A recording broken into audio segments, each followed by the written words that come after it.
muy grande. Y recuerdo que el libro comienza con esta cita de un profesor que se estaba burlando de mí porque mi trabajo subgraduado de investigación era sobre el anarquismo en Puerto Rico. Este profesor catedrático, aquí no existieron anarquistas. Y era como la desmotivación desde un comienzo. Pero me recuerdo cuando encontré un periódico que se llamaba El Combate Agresivo, que se publica para 1906, y ellos comienzan a citar a Malato, a Grave, a Reclus, a Kropotkin, a Bakunin. Entonces me encontré ahí con los anarquistas que estaba buscando. Vale la pena mencionar que la historiografía puertorriqueña en 1970 tiene un renacer con lo que se llama la nueva historiografía, la nueva historia. Y estos intelectuales, aunque sí rompieron con la tradición histórica que siempre se llevó a cabo, la historia lineal, dejaron fuera de relato a los anarquistas por múltiples razones. En particular, a mí lo que me interesa plantear es que estos historiadores están influenciados por las tendencias marxistas inglesas de la época.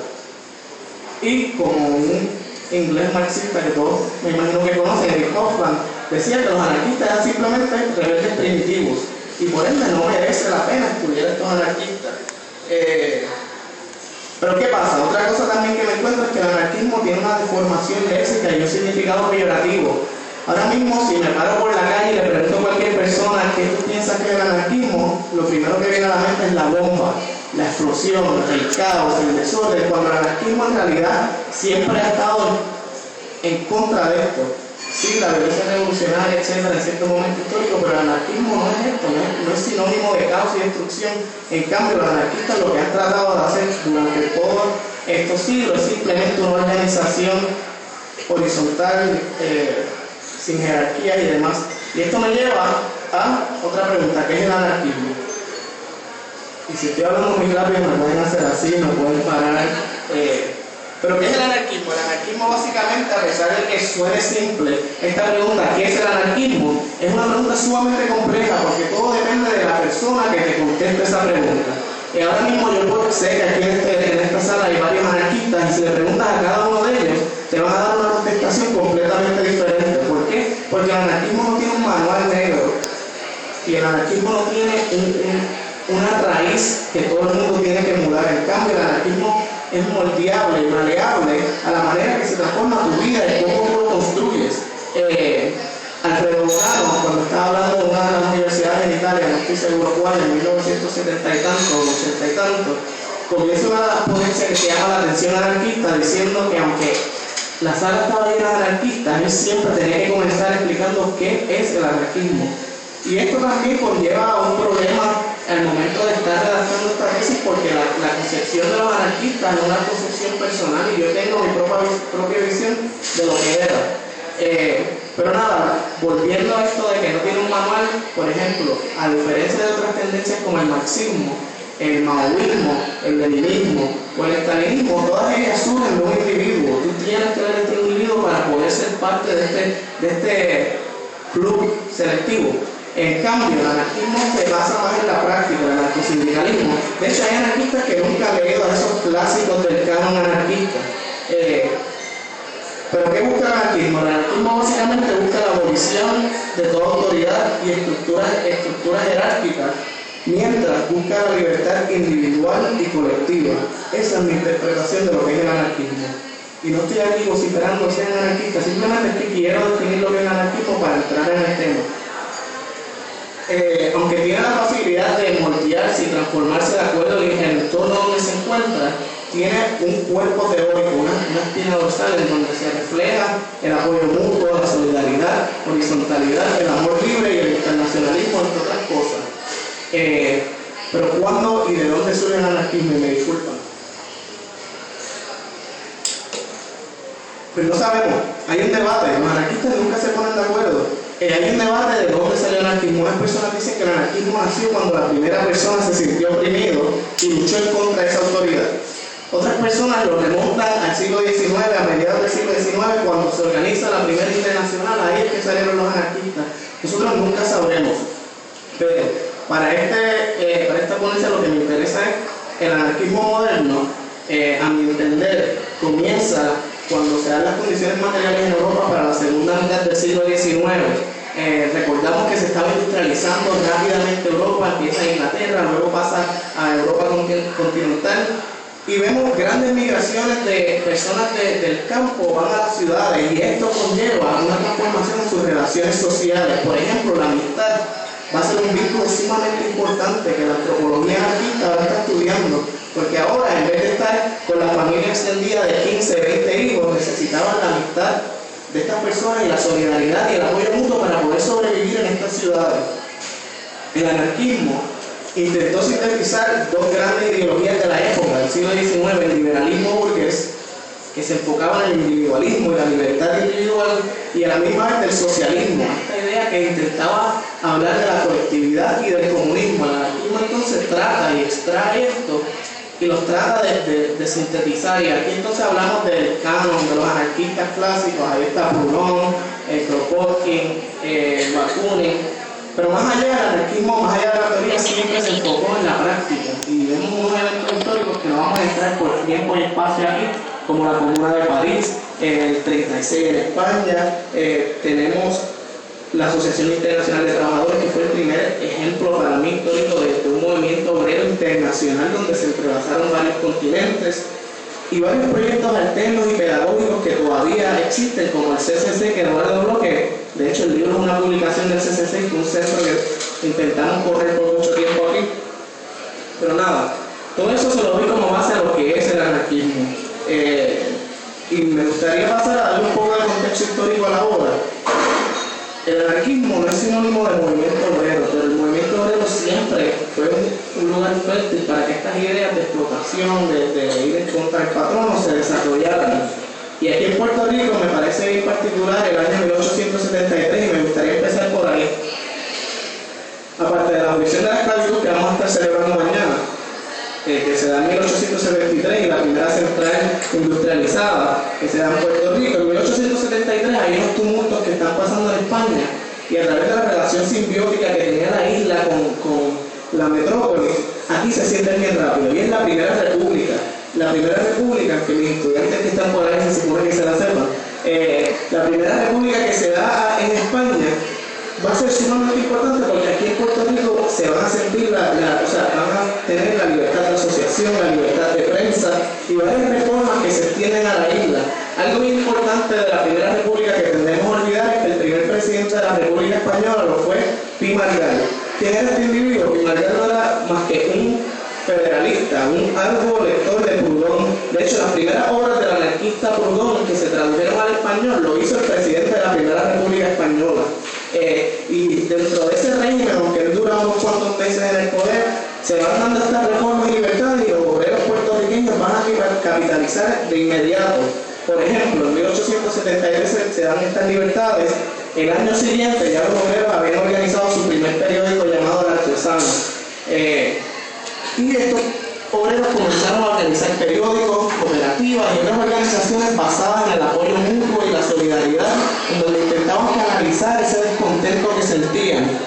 Un análisis de esta producción periodística nos permite apreciar el desarrollo de una conciencia de clase, y más allá de la conciencia de clase también nos permite ver cómo estos obreros están construyendo su propia identidad. Iba aquí a ver un periódico, en la página 77 hay una tabla de los periódicos que se desarrollaron en la isla, pero había varios. Entonces, lo que me interesa de estos periódicos en el libro no es cuántos periódicos había, los nombres de los periódicos y las fechas, aunque están ahí, sino es que a través de estos periódicos los obreros intentaron reclamar un espacio que se les fue negado a ellos. A través de este periódico ellos estaban ocupando la palabra. Esto, miren, hay que ver que estos obreros, la mayoría eran analfabetas. Entonces ellos, en la primera edición del periódico La Miseria, me parece algo bien noble, un gesto bien bonito. Ellos dicen, mira, nosotros no conocemos las letras, pero estamos descontentos y queremos escribir, y lo vamos a hacer. Y esta era la actitud que ellos llevaban, era una actitud desafiante hacia la hegemonía de la literatura y de la intelectualidad de la época. Como les había mencionado, solo un puñado de obreros sabían leer y escribir, y aquí ya se la importancia de este individuo que se llamaba el lector de las fábricas, que estoy seguro que algunos han escuchado. Esta persona, los obreros de su bolsillo le pagaban para que se sentara y les leyera las obras de varios literatos europeos y varios periódicos. Tanto así que José Martí le llamaba a estos lectores, eran los profesores de las fábricas, y las fábricas eran una academia.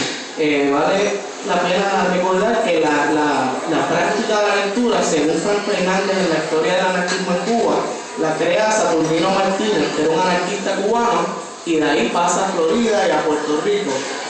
Pero nada, tan importante era la lectura en las fábricas que a finales de 1890 hubo una huelga en San Juan. Cuando los obreros vuelven a sus lugares de trabajo, se encuentra que habían votado al lector. Inmediatamente, no duraron ni 10 minutos en el lugar de trabajo, salieron afuera y dijeron: nosotros no volvemos a trabajar hasta que se nos instaure de nuevo el lector. Y así fue. O sea que tenía una importancia sumamente importante. También vale la pena recordar que durante esta época que el libro está tratando de recorrer, en Puerto Rico estaban pasando un montón de cosas que iban transformando la realidad social de la época. La invasión norteamericana en 1898, que trajo consigo, además de un cambio en el gobierno, fue un cambio de mentalidad gubernamental y estatal. También eso trajo consigo la devaluación de la moneda a 40%. Luego vino el huracán Sanziliar y terminó de arrasar con lo que faltaba, el régimen militar, y dentro de todo este tumulto que estaba pasando, los obreros comenzaron a organizarse. Por ejemplo, la Federación Regional de Trabajadores comienza a organizarse para esa época, y aparte de ser el primer sindicato en la isla, también me parece importante que organizaron las primeras huelgas en Carolina, Ponce, Aguadilla, Fajardo, y una huelga que duró 3 meses en San Juan. Miren, 3 meses ahora mismo, la UTIER yo creo que no puede hacer eso. Y esta gente en 1899 estaba organizando huelgas de 3 meses. Aparte de esto, algo que voy a hablar un poquito más adelante, se organizaron el 1 de mayo, por primera vez aquí en la isla, que va a ser algo sumamente importante. Luego viene la Federación Libre de Trabajadores, que aunque su fundación surge de un radicalismo en contra de la política partidista, crean el primer partido obrero en la isla. En 1901 esta se afilió a la American Federation of Labor, que era una de las instituciones más reformistas y conservadoras de los Estados Unidos, y por ende ese radicalismo que estaba en Puerto Rico va poco a poco yéndose, y las ideas anarquistas a su vez van floreciendo de forma contradictoria. Ahora bien, el anarquismo en Puerto Rico, y disculpen si les hablé demasiado, me pueden parar, decir que voy muy rápido.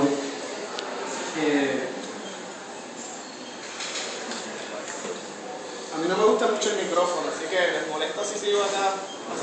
No, todo el mundo escucha. Ok, perfecto. Las primeras manifestaciones que yo encuentro aquí en la investigación son 2. La primera es una carta que envía el gobernador de Puerto Rico en 1897 a la corona española. El gobernador en aquel entonces era Sabán Marín González, y le escribe a la corona española.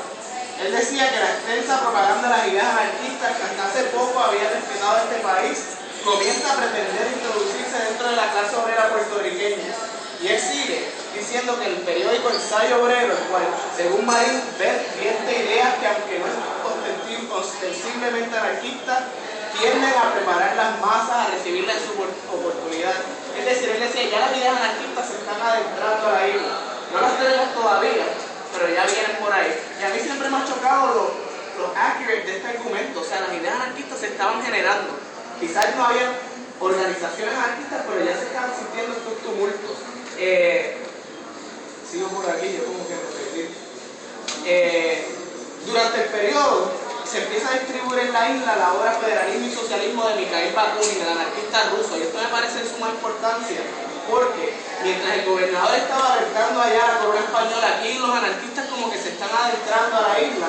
Ya los anarquistas están reproduciendo esta obra de Bakunin, que según Norma Valle Ferrer había entrado por el puerto de Arecibo y se reproduce en Mayagüez en la imprenta tipográfica El Porvenir, que era la Unión Obrera era dueña de ella. Es decir, ya los obreros están tomando estas obras, las están reproduciendo y las están distribuyendo a través de la isla. Ellos lo primero que hacen es que crean 2 casas distribuidoras, una que se llamaba Germinal y la otra la Reforma Social.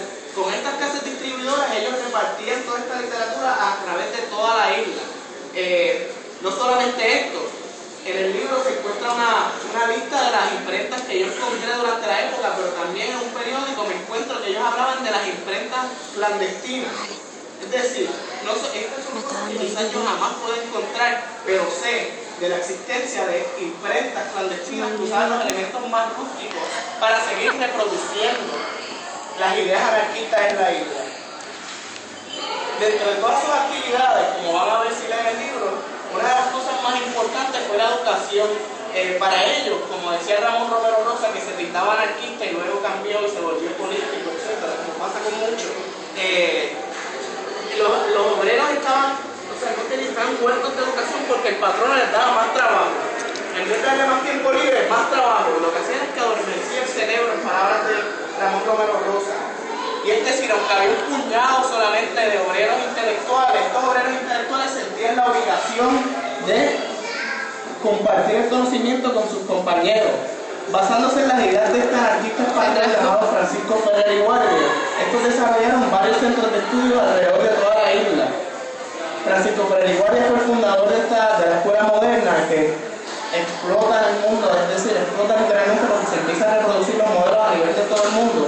En Puerto Rico, aunque no tuvimos una escuela moderna, tuvimos varios centros de estudio que emulaban lo que planteaba Francisco Ferrer. Y miren, a mí me sorprendió tanto, haciendo la investigación de mi libro, encontrar en Bayamón, de todos sitios en Puerto Rico, una calle, y me encanta Bayamón, no es para nada, pero una calle que se llama Francisco Ferrer y Guardia.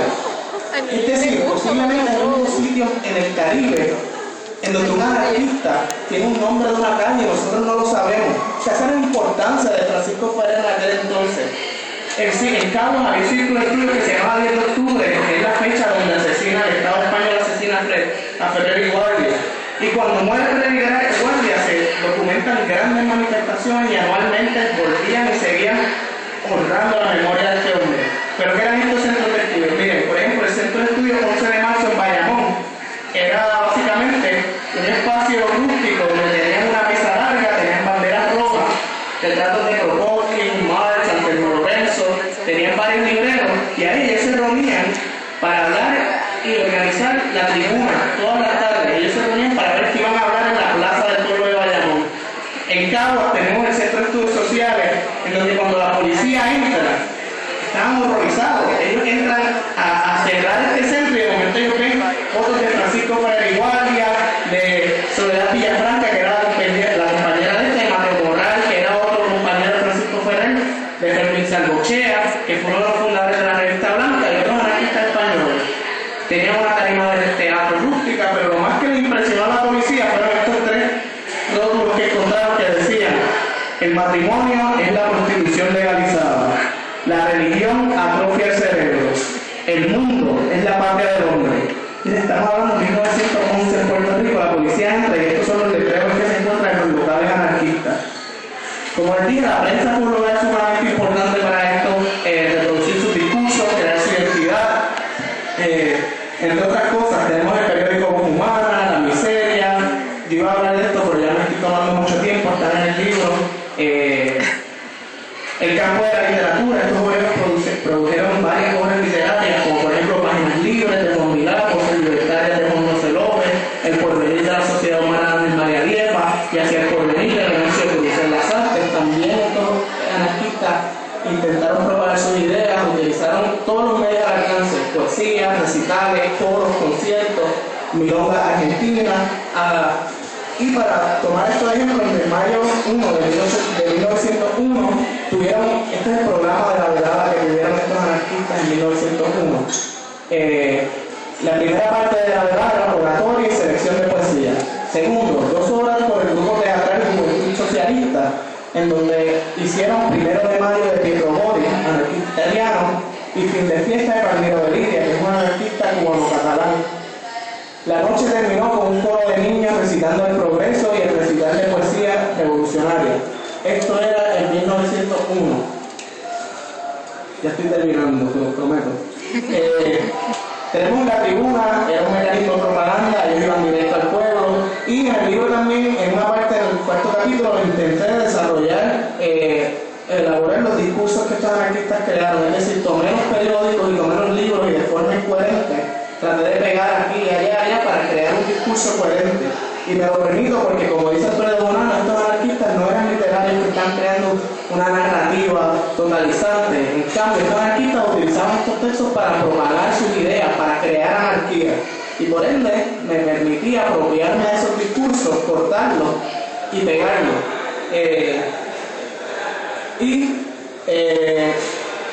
Me gusta siempre recalcar, a diferencia de lo que un colega norteamericano intenta argumentar, que el anarquismo puertorriqueño no fue simplemente una importación de teoría. En cambio, los anarquistas puertorriqueños tomaron toda esta literatura europea, latinoamericana y norteamericana y crearon sus propios discursos autóctonos. Podríamos decir discursos criollos, es decir, ellos tomaban esos discursos y los aplicaban a su inmediatez. Para terminar, en 1911, como mencionaba Eduardo, hubo un asesinato en el pueblo de Caguas, que podría ser considerado el primer acto de propaganda por el hecho, propaganda magnetic, en donde Ventura Grillo arremete contra su patrono y otra persona que estaba con él. La respuesta del Estado fue inmediata. El Estado contraatacó de forma inmediata y movilizaron una fuerza masiva hacia el pueblo de Caguas, arrestaron a docenas de personas, ocuparon la ciudad, la policía secreta ocupó la ciudad, se crearon libros negros en donde había listas de anarquistas, en donde decía, espérate, si tú me vienes a solicitar un trabajo, Eduardo Rosario, no, este tipo es medio regulero. Entonces se va creando todo este discurso y va cerrando todos estos centros, es decir, el Estado utilizó este acto para ir cerrando, es decir, fueron eliminando a los anarquistas. De 1911 en adelante es bien difícil encontrar anarquistas aquí y allá. Es bien ingenuo pensar que ellos simplemente desaparecieron. Yo encontré, y lo menciono al final del libro, varios anarquistas en la ciudad de Nueva York en 1911, en un intento de asesinato del presidente Wilson. Allí había anarquistas puertorriqueños. La fundación del periódico El Corsario en Nueva York, 2 o 3 puertorriqueños que estaban por allí. Y de igual manera, la primera escuela moderna que se funda en la ciudad de Nueva York, había varios puertorriqueños. Es decir, estos puertorriqueños se fueron al clandestinaje, muchos se fueron al exilio y otros simplemente se quedaron en Puerto Rico pero no siguieron su actividad política.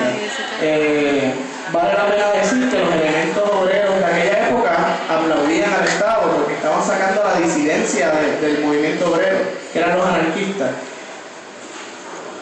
Ya estamos terminando. Las limitaciones del libro. Miren, yo después de leer este libro, estoy muy orgulloso de la labor hecha, pero veo algunas limitaciones, por ejemplo, una falta de una perspectiva de género. El libro, y hay un libro que se llama Imposing Decency de Eileen Penley, que hace un excelente trabajo hablando de género y el movimiento obrero puertorriqueño. Desafortunadamente, esto yo lo escribí hace como 3 o 4 años atrás, ya en ese momento no disponía de las herramientas teóricas para abundar sobre el discurso de género. También hace falta un análisis de la cotidianidad de estos obreros anarquistas. Y lo que yo intento hacer con este libro es simplemente invitar a las personas a que tomen esta historia y la contradigan, que me la tiren al zafacón, que me lo tiren en el pecho, pero que hagan algo con ella. Porque si nosotros no tomamos esta rienda, simplemente se vuelve inerte. Es otro texto más que posiblemente de aquí a cientos de años tenga una librería o una biblioteca y vuelva otra persona y vaya a la sección de libros raros o colecciones antiguas de la UTI. Ah, espérate, este libro, ¿qué pasó? Qué bueno. Pero no podemos dejar que esto pase. Quería añadir un poco a lo que mencionan. Los 70 aquí en Puerto Rico hubo un resurgir. Haciendo investigación me encontré con la Unión de Socialistas Libertarios, Taller Alicia La Roja, Taller Libertario Lisa Capetillo, el Movimiento Pacifista Armado, ese nombre está muy interesante, y varias organizaciones clandestinas. A finales de los 90, aquí se intentó hacer también un Food Not Bombs, también se hizo una Anarchist Black Cross, pero duraron muy poco. Y nada, la historia del anarquismo todavía está por crearse y me parece que esto fue un intento quizás un poco, pero por ahí vamos. Gracias.